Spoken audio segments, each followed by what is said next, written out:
조선의 왕세자가 교육을 받고 있었던 그 교실의 모습은 과연 어땠을까? 자, 한번 보시죠.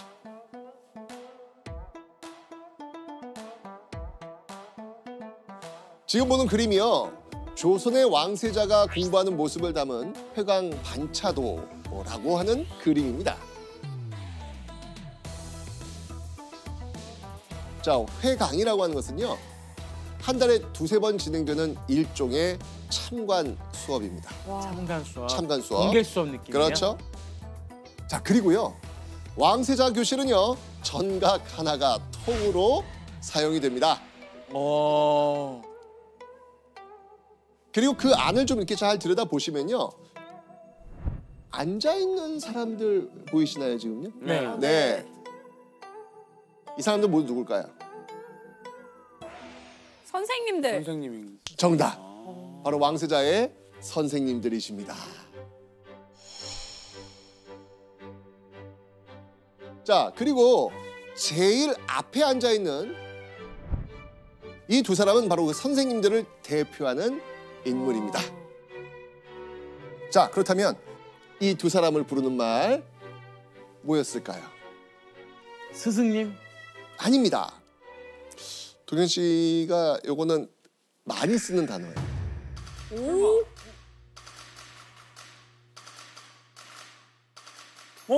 설마. 설마 사부? 정답! 와. 사부. 맞아요. 사부란 말 썼어요, 그때. 맞습니다. 한 명씩 사, 한 명씩 부, 사, 부. 따로 있어요. 흔히 무협 영화에서 많이 봤던 사부라는 말에서 사와 부, 네, 각각의 글자는요 왕세자 교육을 책임지는 두 스승의 직책이었던 것이죠. 와, 신기하다. 사부. 자, 그리고요 책을 관리하거나 차를 끓이는 이런 수업을 보조하는 그런 역할을 하는 사람들이 지금 이렇게 서 있는 그런 모습이죠. 그리고 교실 밖을 한번 보시면 지금의 경원이라고 할 수 있는 사람들도 지금 수업을 지금 지켜보고 있습니다. 그죠? 자, 이렇게 단 한 명의 수업을 위해서 무려 44명의 사람들이 동원된 겁니다. 와. 자, 그럼 이 그림 속에 왕세자가 지금 앉아 있습니다. 어디 있을까요? 찾아보시죠. 만약에 처음을 이걸 봤다면은 몰랐겠죠. 하지만 우리는 또 벌거벗은 한국사를 또 했잖아요. 왕세자는 저기 못 그립니다. 그림이 없습니다. 맞습니다. 못 그린다고 했잖아요. 네, 못 그린다고요. 맞습니다. 맞습니다. 네. 이미 한번 배우셨죠? 당시 왕이나 왕세자는 감히 표현할 수 없을 만큼 고귀한 존재였기 때문에 그 모습을 그리진 않고요. 그들이 있던 자리만 이렇게 그려 넣었습니다. 왕세자는 바로 이 자리에 앉아가지고 44명이라는 많은 사람들이 지켜보는 가운데 스승이 내는 질문에 답하고 토론을 이어가야 했습니다. 항상 저는 그거에서 막 생각나요. 학부모 공개 수업. 꼭 그 공개 수업할 때 발표를 하게 되면 뒤에 사람들 다 지켜보고 있기 때문에 막 떨어요. 막. 맞아요. 국어 쪽 33쪽 PPT요 막 이런 식으로 되니까 되게 긴장했을 것 같아요. 긴장되고 너무 네. 부담스럽고. 부담스럽고 한시도 딴지를 못하니까 공부 안 됐을 것 같아요. 그렇죠. 그렇다면 이 조선에서 왕세자 교육이 시행된 건 언제부터였을까요? 조선에서. 뭐 고려에서 넘어온 어떤 습관, 그러니까 어떤 그 방식이 아니었을까 그것도 있고 어렵네요. 언제부터인지는 모르겠어요. 바로 조선의 제3대 왕 태종 이방원 때부터였습니다. 사실 그 전까지는 제대로 된 왕세자 교육이 이루어질 틈이 없었습니다. 왜 그러냐면 태조 이성계 정종을 지나가지고 태종이 즉위할 때까지만 해도 조선은 왕위 계승을 둘러싸고 아주 혼란스러운 그런 상황이었습니다. 왕제는 기억하시잖아요. 네. 그죠? 아버지 이성계가 조선 건국에 공이 큰 첫째 부인의 자식인 태종과 형제들 다 제치고 둘째 부인 낳은 막내 아들을 왕세자로 책봉한 거 이게 문제였다. 그렇게 왕세자의 정당성을 문제 삼아 왕위를 쟁취해낸 이 태종. 이 태종은요, 자신의 왕권을 안정시키기 위해 필요하다고 생각했던 것. 교육, 세자 교육. 그렇죠. 감히 누구도 그 자리를 넘볼 수 없는 똑똑하고 유능한 왕 후계자였던 것이죠. 와. 아. 일찌감치 후계자 딱 정하고 그 후계자를 이상적인 군주로 키우려고 했던 겁니다. 어디 오늘 읽은 것들을 한번 외워보거라. 예, 외워보겠사옵니다. 맹자왈, 맹자. 세자! 왜 이리 아비의 말을 안 듣는 것이냐? 처음엔 외웠사옵니다. 그런데 오늘은 왜 안 외웠느냐? 그렇게 1402년 태종은 조선 최초로 왕세자 교육을 시작하게 되었던 것입니다. 조선 왕실에서 왕세자 교육이 시작되는 시점은 언제부터일 것 같아요? 7살. 7살, 6살. 6살, 5살. 5살. 자, 바로 이 책을 통해서 알아볼 수 있습니다. 태교신기. 태교? 먼저 아기 때부터 태교예요? 그거예요? 맞습니다. 태교면은 뱃속부터? 네, 맞습니다. 네. 그래서 오늘 주제가 뱃속. 그렇죠. 그래서 그렇죠. 동현 씨한테 잘 배워야 된다고. 맞습니다, 맞습니다. 아, 그래서- 바로 적용 가능합니다. 바로 된다고요? 아, 그럼요. 자, 이 책은요, 현존하는 우리나라 최초의 임신부 태교법 교습서입니다. 오. 임신한 조선 왕실 여성들에게는요, 정말 교과서와도 같은 그런 책이었습니다. 자, 그렇다면 태교신기, 자, 책 안에는 대체 어떤 내용이 담겨 있을지 한번 보시죠. 뭐? 스승이 10년을 가르치는 것보다 어미가 10개월을 기르는 것이 더 낫다. 이야, 이런 기술도 있다고? 태교가 그만큼 중요하다. 그렇죠. 그래서 좋은 태교라고 하는 것은 산모가 좋은 것을 보고 좋은 것을 듣고 좋은 것을 느끼고 좋은 생각을 하는 거고 그게 그대로 태아한테 전달된다고 생각을 했습니다. 그래서 이미 태교 때부터 교육은 출발한다라고 생각을 했었습니다. 특히나 왕실에서는 이것을 반드시 지켜야 되는 법도라고 생각을 했기 때문에 그만큼 태교를 중요하게 생각했다라고 보시면 되겠습니다.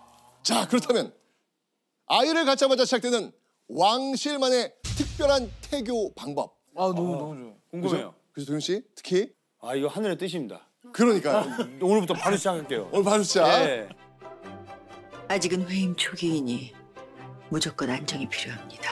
그렇긴 한데 왕실 태교를 위한 준비도 이미 마쳤사옵니다. 자, 왕비가 임신 사실을 알고 가장 먼저 가까이 하는 특별한 물건이 있습니다. 그게 뭘까요?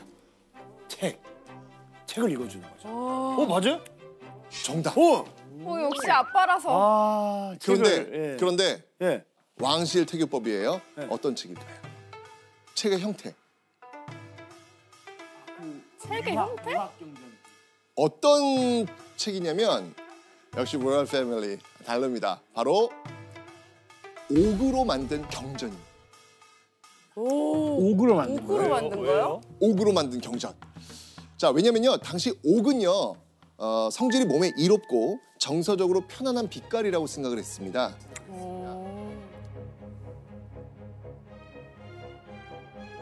그런 옥판에 그 성윤의 말씀을 새겨놓고 그 말씀을 읽는 것으로 왕비 아침은 시작됩니다.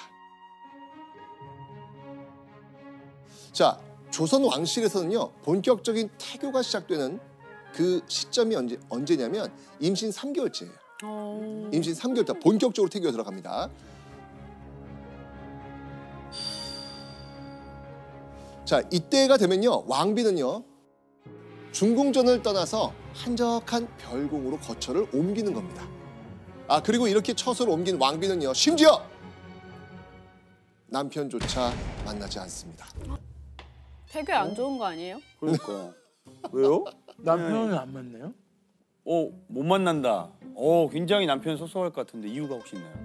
자, 조선 태교에서 가장 중요한 건 뭐냐면요, 바로 임신부의 그 마음을 편안하게 하고 평정심을 유지하는 겁니다. 그런데 왕인 남편, 나랏일 돌보시는 분이잖아요. 네. 심란하죠. 아니 되옵니다, 전하. 이는 있을 수 없는 일이옵니다, 전하.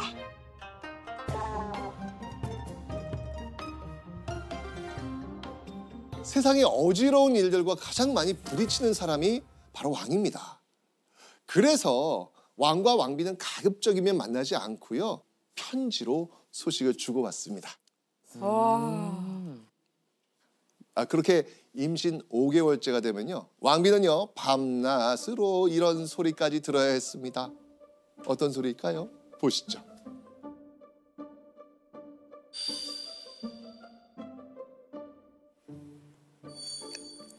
천자문. 동문선습. 요즘 임신하면 태교를 위해서 오디오북 많이 듣잖아요. 네. 네, 맞아요. 조선시대 왕비 역시 그 뱃속의 태아에게 낮에는 내시, 밤에는 궁녀, 이들이 번갈아 가면서 어린이 학습서를 읽었던 것이죠. 뱃속부터 시작된 조기 교육은 이런 형태로 출발하게 된 겁니다. 와. 자, 그러면 이번에는 임신했을 때 제일 중요할 수 있죠. 잘 챙겨야 되는 게 있습니다. 왕비가 임신한 지 7개월째가 되면요, 드디어 식단 관리 시작됩니다.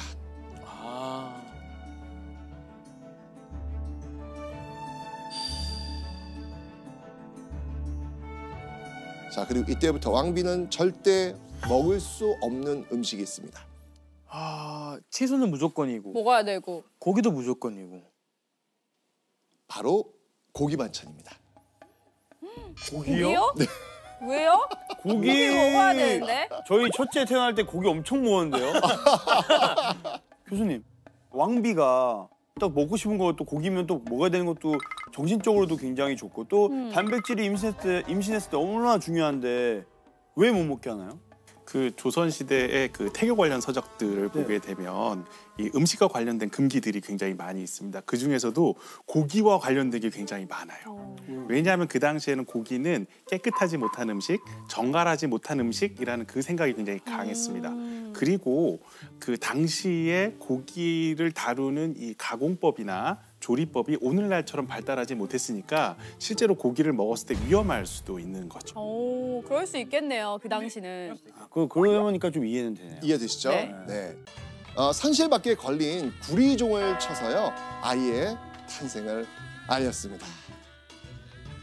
그렇다면 이 귀한 아기가 처음으로 입는 옷은 어떤 옷이었을까요? 금빛으로 된 옷. 설마. 아닙니다. 헌옷입니다. 헌옷이요? 네, 아주 헌옷. 그런데 특별한 사람이 입던 헌옷입니다.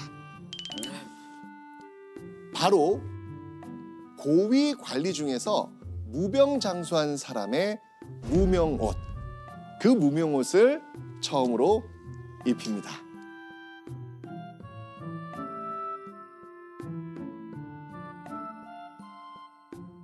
교수님, 근데 왜 이런 옷을 구해서 이렇게 입히는 거예요? 몇 가지 이유가 있습니다. 무병장수한 고위 관리의 옷이라고 한다면 이 사람의 그 건강하고 똑똑한 기운이 아이한테 잘 전달되기를 그런 바람이 있었던 거죠. 그리고 체온 조절의 기능도 있었습니다. 왜냐하면 이 신생아 같은 경우는 너무 추워도 안 되고 너무 더워도 안 되거든요. 그런데 비단옷 같은 걸 입히게 되면 그러면 아이의 체온이 너무 올라갈 수도 있는 거죠. 맞습니다. 네. 자, 그렇다면 만약 왕비가 첫 아들을 낳았다면 이 아이는 뭐라고 불릴까요? 아, 원자. 원자. 이거 좋아요. 역시. 원자는 예비 왕세자의 호칭이라고 볼 수 있습니다. 자, 그런데요. 이 원자는 태어나자마자 엄마와 떨어져 지내했습니다. 왜냐하면 자, 이제부터 원자를 키우는 건 조선 최고 육아 전문가들의 몫이기 때문입니다. 왕실 아이들을 키우며 이 노하우가 쌓인 보모 상궁과 궁녀들, 그리고 대왕 대비, 뭐 어떻게 보면 할머니쯤 되겠죠. 이 대왕 대비가 직접 심사해서 뽑은 젖이 풍부하고 심성이 고운 유모였습니다.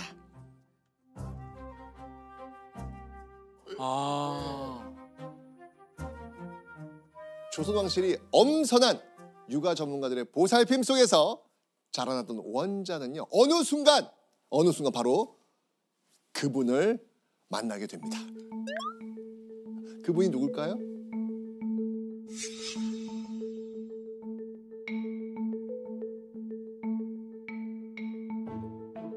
다섯 살 이후가 되면 사부를 뽑았습니다. 원자가 5살쯤 되면요, 본격적으로 원자의 선생님을 뽑고요, 원자를 공부시켜야 한다는 거였죠. 사부. 선생님. 네. 그리고 이때 만들어지는 원자의 교육기관, 이렇게 불렀습니다. 강학청. 바로 강론할 강, 외울 강입니다. 강론, 즉 남에게 뭔가를 설명하려면 그 내용을 확실하게 알고 있어야 되잖아요. 그러니까 설명하는 과정에서 얼마나 잘 암기하고 있는지 확인할 수 있는 의미를 갖고 있습니다.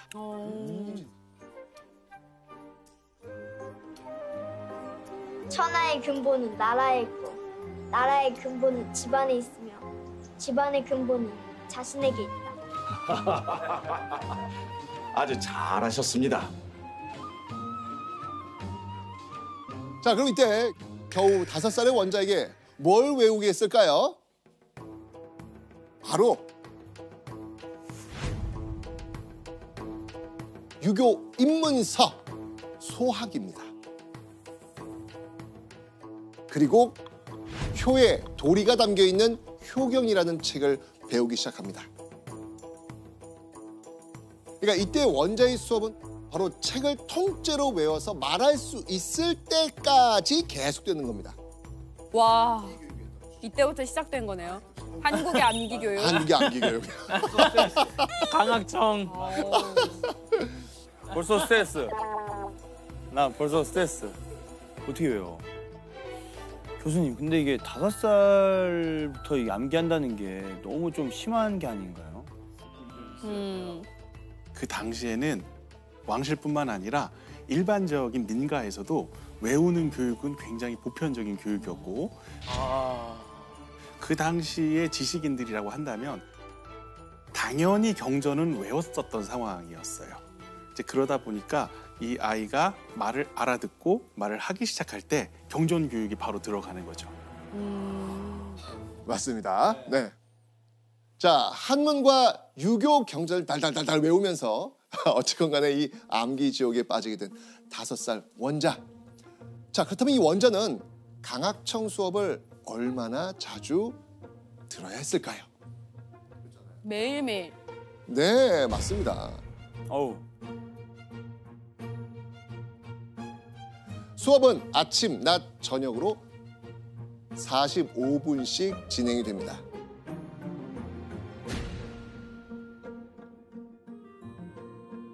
하루에 3번씩? 네.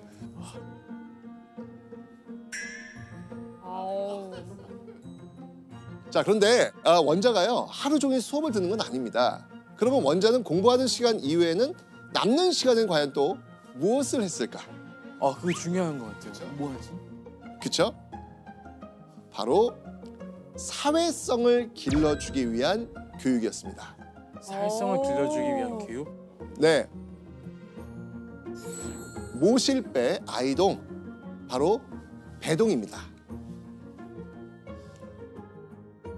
조선에 내노라는 집안에 똑똑하다고 소문난 아이들만 고르고 골라서 원자의 곁에 또래 친구들을 붙여줬던 겁니다. 드라마에 보면 나와요. 이 단어 나와요. 맞아요. 드라마에서 보면은 이제 배동을 선발하는 장면이 나오는데 조선 초에는 공신들의 자제들 그리고 이후에는 고위 관료들의 자제 중에서 똑똑한 아이들을 중심으로 해서 선발을 했습니다. 그리고 연령대는 다양하게 구성을 했고요. 이런 배동들 같은 경우는 단순히 어린 시절 친구일 뿐만 아니라 이후에 이 원자가 왕에 등극하게 되면 주위에서 보필하게 될 친위 세력이 될 수 있는 그런 가능성도 있었던 거죠. 맞아. 중요하네요. 그 배동 되려고 엄청 막 치열했겠네요, 진짜. 맞네. 자, 그야말로 조선의 영재들이라 할 수 있는 이 배동과 원자. 자, 그들을 만나면 함께 어떤 걸 했을까요? 확인해 보도록 하겠습니다. 재밌겠다. 김홍도의 투호도라는 그림입니다. 이거 이렇게 던져가지고 그거 뭐예요? 이거 민소쪽 가면 항상 있어요. 맞아요. 투호는요, 일정한 거리에 놓인 그 병에 화살 모양의 그 막대기를 던져가지고 병 속에 들어간 이 막대기 수를 비교해서 승부를 가리는 놀이였습니다. 자, 근데 이 투호가 단순한 놀이로 보이십니까? 네, 그냥 순수하게 놀고 있는 느낌인데. 이게 단순한 놀이가 아니에요. 이 투호는요, 집중력을 키우는데 제격이었습니다. 오. 바로 오늘 인터넷 주문하겠습니다. 진짜 사야겠다 이거. 바로. 투호는요, 집중력을 높이기 위한 일종의 놀이학습이었던 것이죠. 이렇게 원자는 학문 교육을 받는 틈틈이 또래와의 놀이를 통해서도 여러 감각을 기르고 사회성 교육을 받았던 것입니다.